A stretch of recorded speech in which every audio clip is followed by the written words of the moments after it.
Hello friends, start करते हैं आज का लेक्चर। आज का लेक्चर होने वाला है प्रस्ताव के ऊपर। प्रस्ताव, इसे प्रपोजल भी कहते हैं और ऑफर भी कहते हैं। इंडियन कॉन्ट्रैक्ट एक्ट 1872 की सेक्शन 2A में इसकी परिभाषा दी गई है। परिभाषा कुछ इस प्रकार है कि एक व्यक्ति दूसरे व्यक्ति की सहमति प्राप्त करने की दृष्टि से अपनी कोई कार्य करने या न करने की इच्छा प्रकट करता है तो उसका इच्छा प्रकट करना ही प्रस्ताव है। अपन इस डेफिनेशन से मेनली 3 बातों को बाहर निकाल सकते हैं। 3 बातें क्या हैं?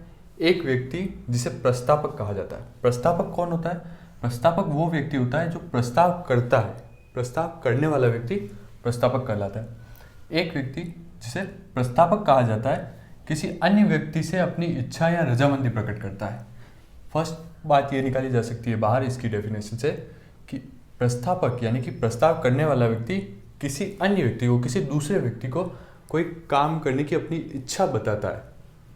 सेकंड चीज़ ये निकाली जा सकती है कि ऐसी इच्छा जो वो इच्छा करता है, प्रस्तावक की इच्छा जो है किसी काम को करने या न करने के बारे में हो सकती है।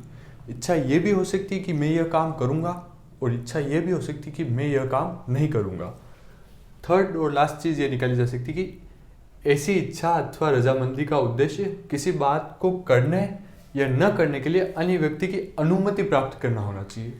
यानी कि प्रपोजल सिर्फ ऐसा हो सकता है कि सामने वाले व्यक्ति की अपन अनुमति प्राप्त कर रहे हो। उसे सिर्फ कह देना या सिर्फ बोल देना कि मैं ऐसा करूँगा, वो प्रस्ताव नहीं होगा। सामने वाले की अनुमति प्राप्त करने की दृष्टि से कही गई बात ही प्रस्ताव होगी। अब एक एग्जाम्पल लेके समझ लेते हैं। जैसे ए व्यक्ति है, वो अपनी बाइक को 75,000 रुपीज़ में बी व्यक्ति को बेचना चाहता है।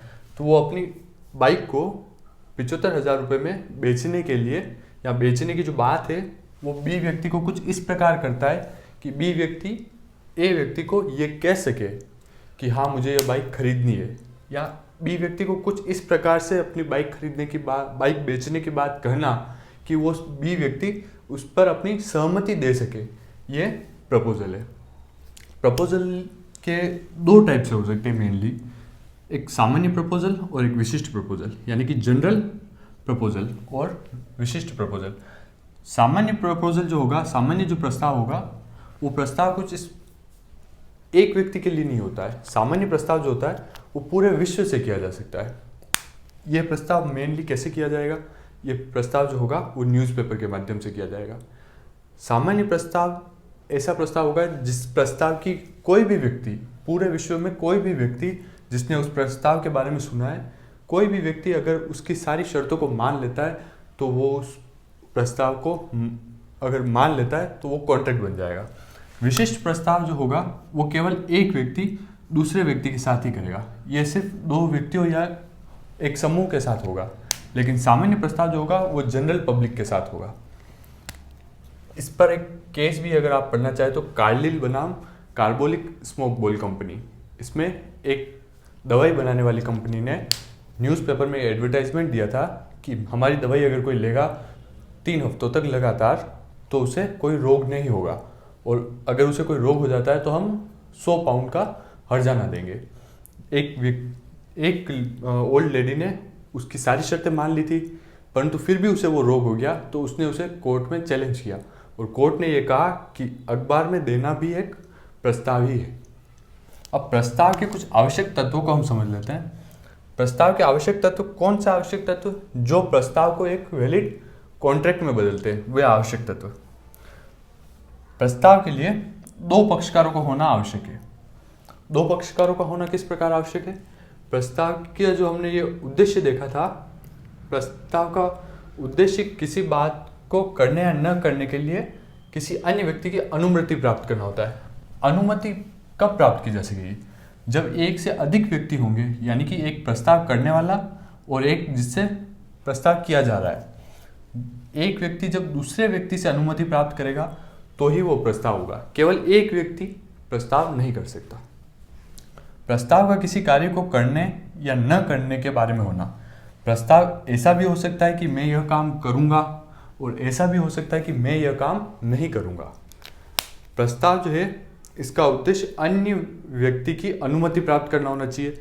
सिर्फ कह देना कि मैं ये काम करूँगा, ये प्रस्ताव नहीं होगा।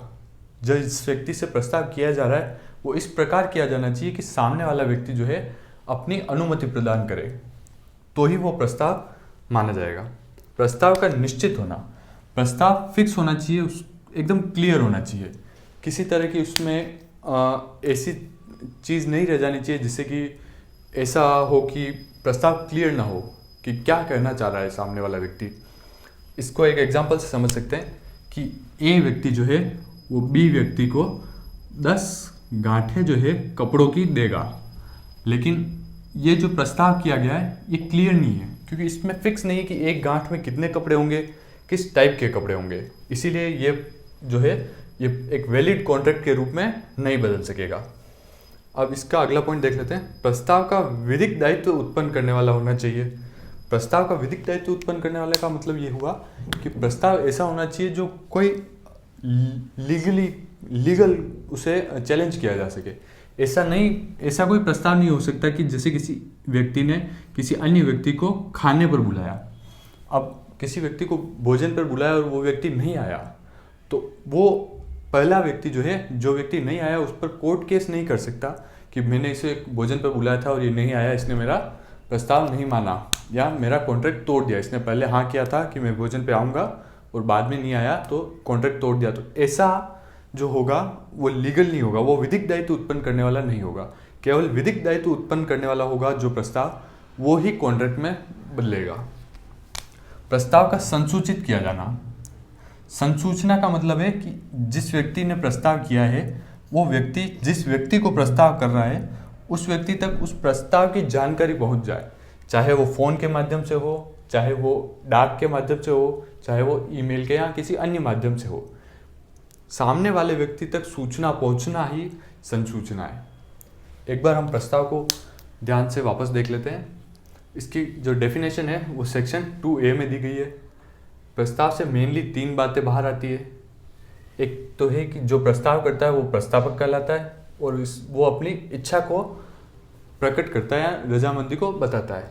ऐसी इच्छा किसी काम को करने की भी हो सकती है और नहीं करने की भी हो सकती है, और ऐसी इच्छा और रजामंदी का उद्देश्य जो है वो किसी सामने वाले व्यक्ति की, अन्य व्यक्ति की अनुमति प्राप्त करना ही होगा। प्रस्ताव जो है 2 टाइप से किया जा सकता है, सामान्य और विशिष्ट। सामान्य प्रस्ताव वो होगा जो जनरल पब्लिक के साथ किया जाएगा। ऑल ओवर वर्ल्ड में कोई भी व्यक्ति प्रस्ताव की सारी शर्तों को मानकर उसे कॉन्ट्रैक्ट के रूप में बदल सकता है, जबकि विशिष्ट प्रस्ताव वो होगा जो एक व्यक्ति दूसरे व्यक्ति को करता है। प्रस्ताव के लिए जो आवश्यक तत्व हैं वो ये 6 आवश्यक तत्व हैं। प्रस्ताव का फर्स्ट आवश्यक तत्व ये है कि पक्षकार 2 होने चाहिए। एक अकेला व्यक्ति प्रस्ताव नहीं कर सकता। दूसरी बात यह कि प्रस्ताव का किसी कार्य को करने या न करने के बारे में होना। प्रस्ताव ऐसा भी हो सकता है कि मैं यह कार्य करूँगा, और प्रस्ताव ऐसा भी हो सकता है कि मैं यह काम नहीं करूँगा। इसका उद्देश्य अन्य व्यक्ति की अनुमति प्राप्त करना होना चाहिए और प्रस्ताव का निश्चित होना चाहिए। कोई भी ऐसी चीज़ उस प्रस्ताव में नहीं होनी चाहिए जिससे कोई विभेद उत्पन्न हो या जो प्रस्ताव को क्लियर ना करता हो। जैसे वो 10 गांठों वाला एग्जाम्पल। प्रस्ताव का विधिक दायित्व उत्पन्न करने वाला होना चाहिए। केवल भोजन पे बुलाना या मूवी देखने के लिए बात करना और बाद में उसका न आना, इस पर कोई कोर्ट केस नहीं किया जा सकता, कोई कॉन्ट्रैक्ट का भंग होना नहीं कहा जा सकता इसे। प्रस्ताव का संसूचित किया जाना। संसूचना का मतलब है कि सामने वाले व्यक्ति तक उस बात का पहुंच जाना, उस प्रस्ताव का पहुंच जाना, प्रस्ताव का संसूचित किया जाना कहलाता है। आप हमें कमेंट सेक्शन में कमेंट करके बताइए कि आज का लेक्चर आपको कैसा लगा, नेक्स्ट किस टॉपिक पर आप अपना लेक्चर चाहते हैं। Thank you.